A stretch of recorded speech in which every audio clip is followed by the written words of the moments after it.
আব্দুর রহমান এখন শেষ ফিনিশিং এর কাজ করতেছে। ও কেমনে বসাইছো? ও নিচে ওই একবার স্কয়ার মেজারমেন্ট দিয়া মা পাথর কোন উঠে যাবনি? না না না না, আরে সব আমি ওই উপরও আঠা মাটা দিয়ে তার কাটা মার কাটা মাইরা অ্যাডজাস্ট করে দিয়েছি। লাইলেন না লাইলেন না। আচ্ছা আচ্ছা, লাইলেন না, পড়ে থাকে শক্ত হয়ে যাক, শক্ত হয়ে গেলে আর সমস্যা নেই। মানে বার মানছে তো কেন? হ্যাঁ হ্যাঁ হ্যাঁ, কিচ্ছুই তো না, এটা তো এক জায়গার মধ্যে পড়েই থাকে, এটা কোনো সমস্যা নেই। আচ্ছা, আর ওগুলো লাগাই দিয়েছি, তাইলে এটা আমার লাগাই দেন, এটা হলে পড়ে। এটা পরে হ্যাঁ এনে ফেলাইতো। এটা থাকো, আমার আসলে যে বাদ দেওয়া হয়েছে একটা। আসসালামু আলাইকুম, সবাইকে ওয়েলকাম জানাচ্ছি আমার চ্যানেল রুমি ফ্যাশনেবল হাউজে। আমি ফারহানা ইয়াসমিন রুমি আপনাদের মাঝে আরেকটি নতুন ব্লগ নিয়ে চলে এসেছি।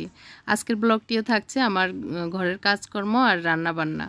তো এটা একটা কনসোল টেবিল বানিয়েছি, তো সেটা তো দেখিয়েছি। এখন কোথায় বসাবো আমাদের মিস্ত্রি কাঠ মিস্ত্রি যে আব্দুর রহমান, সে একটু বসিয়ে দেখাচ্ছে। আর এটা একটু প্রথমে লম্বায় মানে উপরের যে টপটা সেটা একটু ছোট হয়েছে, আমার কাছে কেমন যেন বেখাপ্পা লাগছিল।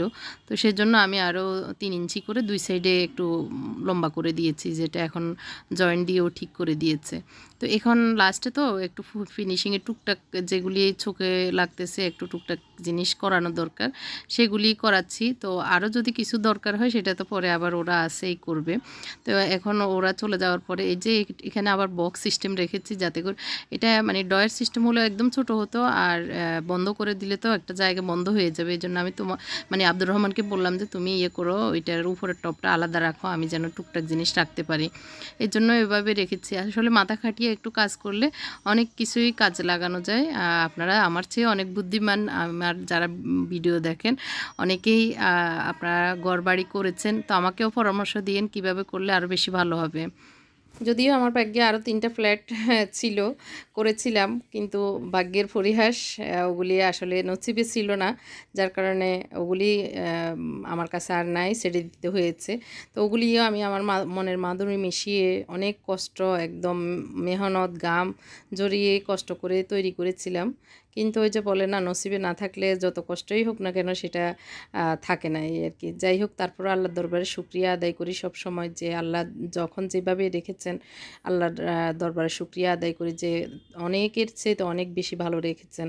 তো আল্লাহ পাক রব্বুল আলামিন বলেছেন যে তোমরা উপরের দিকে দেখো না, চেয়েও না, নিচের দিকে তাকাও, তাহলে তোমরা সান্ত্বনা পাবে, এবং ধৈর্যশীলদের সাথে তোমরা যদি থাকো তাহলে আমি তার বিনিময়ে পুরস্কার প্রদান করব আখিরাতে। তো ধৈর্যশীল হওয়ার চেষ্টা করছি, আল্লাহ যদি সেটার ইয়ে দেন আর কি, পুরস্কার দেন। তো কারণ বারবার এরকম ঘর তৈরি করছি বা ফ্ল্যাট তৈরি করে সেটা আবার ছেড়ে দিলে তখন অনেক কষ্টের হয়। তো যাই হোক, তারপরেও ধৈর্য ধরার চেষ্টা করি সবসময়, শকর গুরুজারিদের সাথে সামিল হওয়ার জন্য আপ্রাণ চেষ্টা করি আর কি, করে আসছি এ পর্যন্ত। তো এখনও জানি না আল্লাহ নসিবে কী রেখেছেন, পরের কথা তো পরে হবে। যখন যে অবস্থা আছি সেটাকে সুন্দরভাবে অ্যাকসেপ্ট করে মেনে নেওয়ার চেষ্টা করছি আর কি।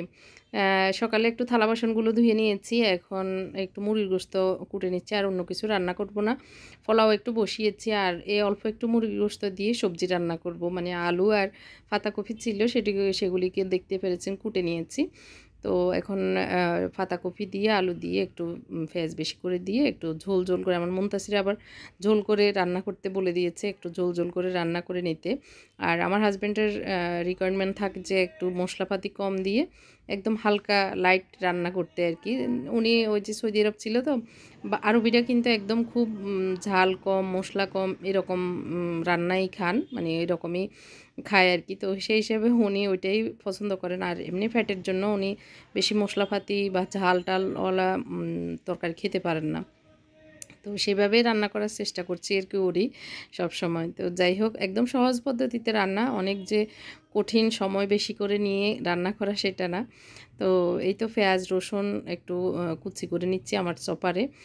তো চপারটা অনেকেই চাচ্ছেন, চপারটা এখন আপাতত নাই, ভালো ব্র্যান্ডেডটা আর কি, ভালো কোয়ালিটিরটা তো হয়তো আছে বাজারে, সেটা হয়তো 2 নাম্বার কোয়ালিটিরটা। যাই হোক, পেঁয়াজগুলি একটু ভেজে নিচ্ছি প্রথমে, তারপরে চিকেনগুলি দিয়ে দিব। তো আমার ঘরের মোটামুটি কাজ কত পার্সেন্ট, 80% বলা যায় হয়ে গেছে। এখন রঙের কাজ শেষ হলে মোটামুটি শেষ, কারণ স্যানিটারি কাজও প্রায় শেষ হয়ে গেছে। অল্প একটু ফিনিশিংয়ের কাজ আছে, সেটা লাস্টে করবে আর কি। তো এই পেঁয়াজের সাথে আমি এখন মুরগির গোশতগুলো ভালো করে কষিয়ে নিব। একটু কষানোতে দিয়ে দিয়েছি, দিয়ে যে পানিও বেরিয়ে গেছে অনেকক্ষণ কষিয়ে নেওয়ার কারণে আগুন কম দিয়ে। তো ভালো করে নেড়ে চেড়ে এখন মশলাপাতিগুলো একটু দিয়ে দিব একে একে। প্রথমে আলুগুলি দিয়ে দিচ্ছি। তো একটু আলু বেশি করে দিয়ে দিচ্ছি, যাতে করে একটু থাকলে সকালের নাস্তাও হয়ে যায় এর জন্য। তো এই তো একটু হলুদ দিয়ে দিচ্ছি লবণ পরিমাণ মতো, আর গুঁড়ো মরিচ দিয়ে দিচ্ছি। তো এই মরিচগুলোতে বেশি একটা ঝাল নেই আমাদের। আর দিয়ে দিচ্ছি জিরা ধনিয়া পাউডার, একসাথে মিক্স করা ছিল, তো 1 টেবিল চামচের মতো দিয়েছি। তো ভালো করে নেড়ে চেড়ে এখন কষিয়ে নিব। তার আগে একটু গরম মশলা দিয়ে দিচ্ছি। গরম মশলা পাউডারটাই ছিল রাঁধুনি, তো সেটাই দিয়ে দিচ্ছি। আস্তগুলো আসলে এখনও ওই যে বের হয় নাই আর কি আমাদের ইয়ে থেকে।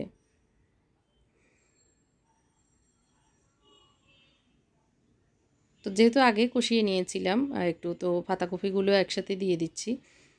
পাতাকপি একটু বড় করে টুকরা করে নিয়েছি। ঢাকনা দিয়ে কিছুক্ষণ রান্না করে তারপরে পানি দিয়ে দিব।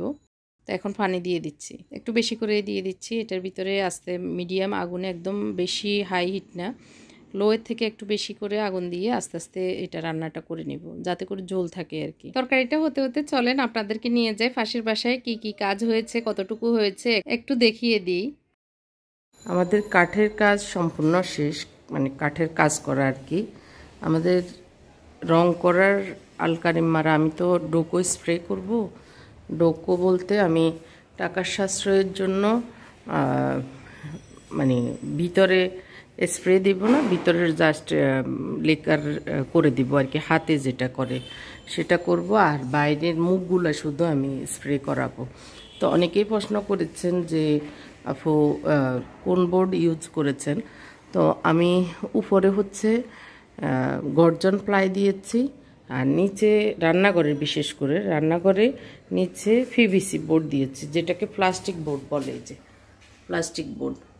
তো প্লাস্টিক বোর্ড দেওয়ার কারণ হচ্ছে রান্নাঘরে তারপরে পানির কাজ হয় যেটা সচরাচর, আর এটা একটু শক্ত মজবুত। তো পানির কাজে যাতে করে আমাদের এই ক্যাবিনেটগুলো নষ্ট না হয়ে যায়, এর জন্যই আমি এখানে পিভিসি প্লাই ইউজ করেছি এ পর্যন্ত। যে কারণ পিভিসিটা একটু কস্টলি, এটার চেয়ে একটু দাম বেশি এটা। তো এই পাশটা আমি দিয়েছি আবার গর্জন, মানে যেটা একটু 1,1200 টাকার মতোই কম পিভিসি থেকে, মানে প্লাস্টিক থেকে। তো আর সম্পূর্ণ সবগুলোই গর্জন বোর্ড, যেটা 3-4 mm।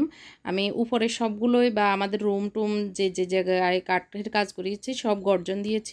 তো এখানে আমি ডিপ ফ্রিজ রাখবো, এখানে আমার ডাবল ডোর ফ্রিজ থাকবে, আর এখানে আমার ওয়াশিং মেশিন থাকবে। এই যে ওয়াশিং মেশিনের নিচে যে আমি একটা হাউস করব বলেছি, হাউস করেছি। তো এই হাউসের উপরে হচ্ছে আমার ডিশওয়াশিং হাউসের উপরে আমার ওয়াশিং মেশিনটা বসবে। তো এই জন্য আমি একটা দরজা দিই নেই এখনও চিন্তা করতেছি আসলে দিব কি দিব না। তবে আমাদের মিস্ত্রি বলতেছে না দিলেই ভালো, তাহলে ইউজ করতে আপনার সবসময় ভালো লাগবে। আর দরজা খোলা মারা, এটার জন্য হয়তো আপনার ইউজ করতে বিরক্ত লাগবে। তো এটা অপশান আছে। তো এটা ডাবল করে আমি পিভিসি বোর্ড দিয়েছি, যে যাতে করে এটা ভার মানে আর কি। ওয়াশিং মেশিন যেহেতু প্রায় 60-65 কেজির মতো বা 50-60 কেজির মতো আর কি, তো এর ভিতরে আবার কাপড় ঢুকবে। তো এগুলি হচ্ছে গর্জন ফ্লাই, যেটা আপনারা প্রশ্ন করেছেন। এখানে আমি এই যে ছোট ছোট টুকরা বেছেছি, এখানে আমি 3টা শেলফ দিয়েছি।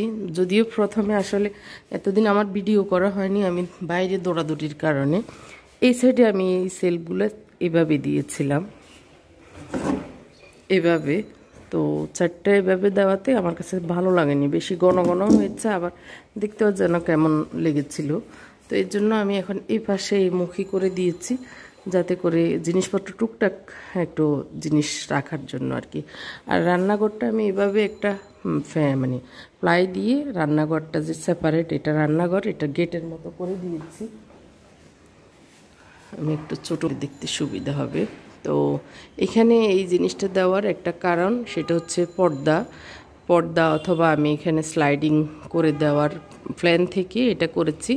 তো এখন আমি স্লাইডিংও করিনি, পর্দা তো আমি যেটা উপরে উঠানো যায় আবার নামানো যায়, যেটা আমাদের অফিসিয়াল রোলিং পর্দা বলে, অফিসে ইউজ করে বেশিরভাগ। বাংলাদেশে এখনও ঘরে বেশি একটা ইউজ হয় না, ও কম সম হয় আর কি। তো সেই পর্দাটা ইউজ করব, অথবা এভাবে আমাদের পর্দা যেগুলি নর্মাল সেগুলি আমি এভাবে ক্লোজ করে এক সাইডে দিয়ে ওইভাবে পর্দা ইউজের জন্য এইটা দিয়েছি। উপরে শোপিস বা শো জাতীয় জিনিসগুলি রাখার জন্য এটা আমার মানে প্রয়োজনে। তো কাউন্টার টপটা এভাবে রেখেছি। এটা হচ্ছে প্রায় 10 ফিট বাই 10 ফিটেই বলা যায়, না আরও বেশি হবে। তো এখানে জানালাটা থাকার কারণে ওই কর্নারটা পাইনি, ওই কর্নারটা ওদের বিল্ডিংয়ের ডিজাইনে এরকম, না হয় পুরো স্কোয়ার হতো আর কি আমার রান্নাঘরটা। তো যাই হোক, আর এখানে আমি একটু পিভিসি বোর্ড দিয়ে, সরি গর্জন যে প্লাই 12 সুতা, মানে একদম পাতলা বোর্ড দিয়েছি নিচে, তার উপরে এই যে এটা হচ্ছে 1.5 ইঞ্চি বিট, আর এটা হচ্ছে 3/4, এটা 1.5 ইঞ্চি বিট, আর এটা 3/4 বিট, এটা চিকন। তো এটা দিয়ে আমি একটা ডিজাইন, এটার মাঝখানে গ্লাস ইউজ করব এর জন্য। আর এই তো এগুলি তো আসলে দেখিয়েছি, এই গেটটা এভাবে দিয়েছি। আর এটা হচ্ছে আমার ড্রেসিং টেবিলের, মানে আমার আগের পুরনো আলমারির একটা অংশ, নিচের অংশ আর কি। এটা এই জায়গাটা ফাঁকা ছিল, ড্রেসিং টেবিল আর কি। ড্রেসিং টেবিলে যা এরকম মাঝখানে ফাঁকা থাকে, দুই সাইডে ড্রয়ার বা এরকম সেলফ থাকে।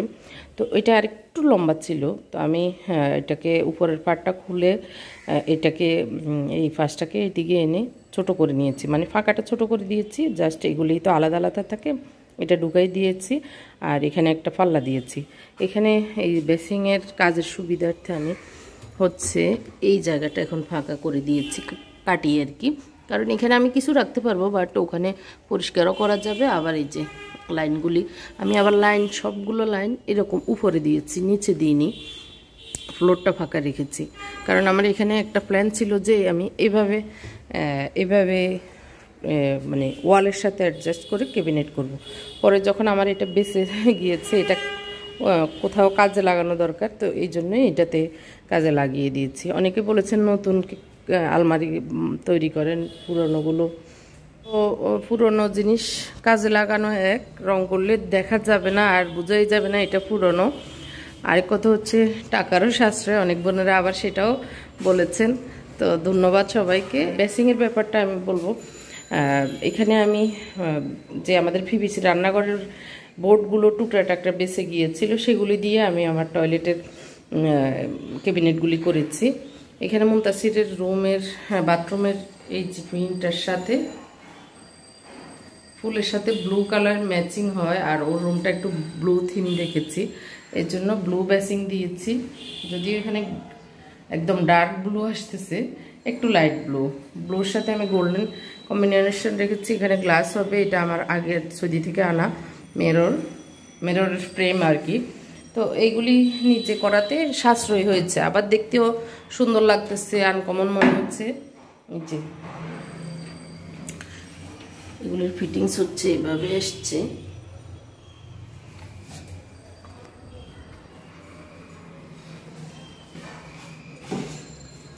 তো পিভিসি বলতে মানে প্লাস্টিক বোর্ড, যার কারণে পানি লাগলেও কোনো সমস্যা হবে না, নষ্ট হবে না। আর এটা হচ্ছে আমি মার্বেল পাথর দিয়েছি, মার্বেল পাথর ছোট ছোট টুকরা 400 টাকা করে পার স্কোয়ার ফিট। আমার এখানে মেবি মনে হয় 3 স্কোয়ার ফিটের মতো লেগেছে। দরজাগুলিও আমি কম দামে কিনে আবার ডিজাইন করে নিয়েছি। এখানে আমাদের এসি বসবে, এর জন্য এটা মাঝখানেরটা একটু ছোট করে দিয়েছি, আর দুই পাশে দুইটা বড় বিট দিয়েছি। এগুলি কাঠের চিকন বিট, 3/4 mm। আর এই যে রং করে দিচ্ছি, এখন আর বোঝা যাচ্ছে না এগুলো যে আমার পুরনো। তো এই সাইজের বিটগুলোই আমি এই যে এখানে মুখে দিয়েছি। এইগুলোতে আমার আগে বিট ছিল না। তো আমার রুমে আরও একটু কাজ করাবো ভাবতেছি, কারণ একদম সিম্পল হয়ে গেছে আর পুরোনো সব জিনিস দিয়েছি। তো যাই হোক, সেটা পরের ভিডিওগুলোতে দেখতে পাবেন। এই যে রান্নাটা হয়েছে পাতাকপি দিয়ে, আলু দিয়ে, মুরগির গোশত আর একটু পোলাও রান্না করেছি। এই তো সিম্পল এটাই খাবার, আর একটু কাঁচামরিচ আর পেঁয়াজ নিব। তো সবাইকে অসংখ্য ধন্যবাদ জানিয়ে এখানে শেষ করছি। লাইক, কমেন্ট, শেয়ার করতে ভুলবেন না আমার ভিডিওগুলি। আল্লাহ হাফেজ।